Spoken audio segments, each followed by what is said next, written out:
Let me guess, you have a 7, 8, maybe even 9-month-old whose sleep is just really off, and you really have no idea why. You've arrived at the 8-month sleep regression, my friend, and I am here to tell you what it is, why it happens, and how we can get through it. Hi, my name is Sarah Bossio, and I am the owner and certified pediatric sleep expert at Your Zen Baby Sleep. I have helped over 400 families to date stop searching and start sleeping. I'm so happy that you found me, and let's get your 8-month-old sleep right back on track.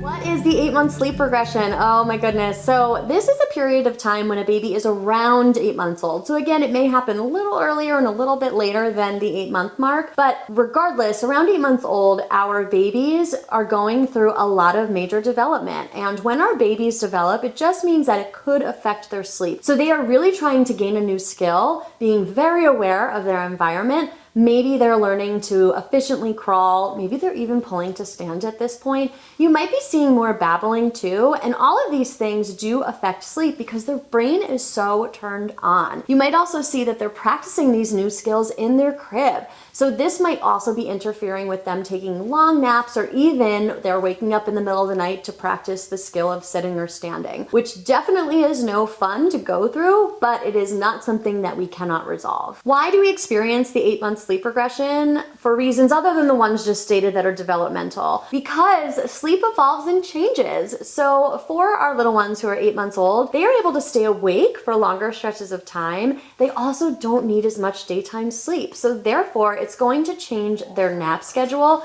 which can affect nighttime sleep as well. So this perfect storm between major developments and tweaks to the sleep schedule can cause a regression in sleep. So let's talk about how we can solve it. The biggest thing I want you to look at for the 8-month sleep regression is nap schedules. So what I would like you to do, if you have not already, is get your baby down to a 2-nap schedule. So likely up to this point, you may have been using 3 naps, with that last 3rd nap being a cat nap or a bridge nap, just about 30 or 45 minutes. I want you to throw that cat nap out the window, and I'd like you to establish a 2-nap schedule. The nap timings, now if you have followed me for a while, you may know that I do not use wake windows or wake times. I subscribe to biological sleep times, or sleep times on the clock. So I would like you to look at the time on the clock, and that's when we're going to be offering the nap. These times that are ideal are between 9 and 9:30, and then between 1 and 1:30. And while we're doing this nap drop, the drop down to 2 naps, I do want you to shift bedtime a little bit earlier. That last stretch between the end of nap 2 and bedtime is a big one. So let's bring bedtime down to maybe even 6:30 while we're trying to make this adjustment, so that we can close the gap between the end of the nap and bedtime, so they are not overtired when they do go to sleep at bedtime. Once you've moved to the new nap schedule, it should take about a week or 2 for your baby's body to adjust to having 2 naps. And after about a week or 2 of that adjustment and all of these other developmental leaps that they are going through,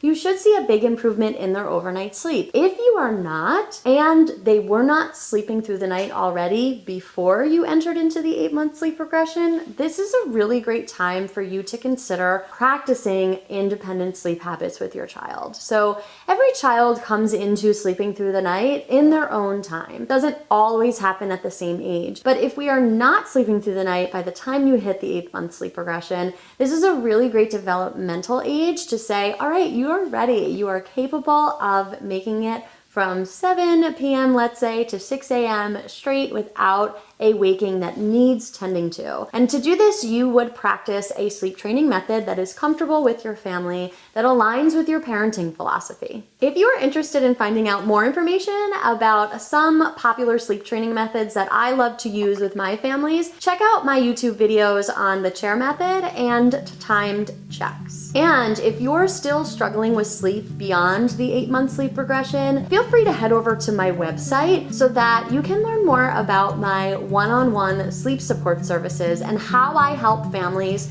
sleep through the night and get long, predictable naps in 2 weeks or less. Again, my name is Sarah, and if you found this video helpful, give it a like below. Be sure to subscribe to my channel so you are up to date on all of the latest sleep content, and don't forget to turn on notifications so you're the first to know when I publish my weekly sleep tips video. And by the way, I love to interact with you guys, so if you have specific questions about the 8-month sleep regression, leave it in a comment below. I'd love to troubleshoot a little bit and see if we can get things back on track. From my living room to yours, thank you so much for watching, and I can't wait to see you next time.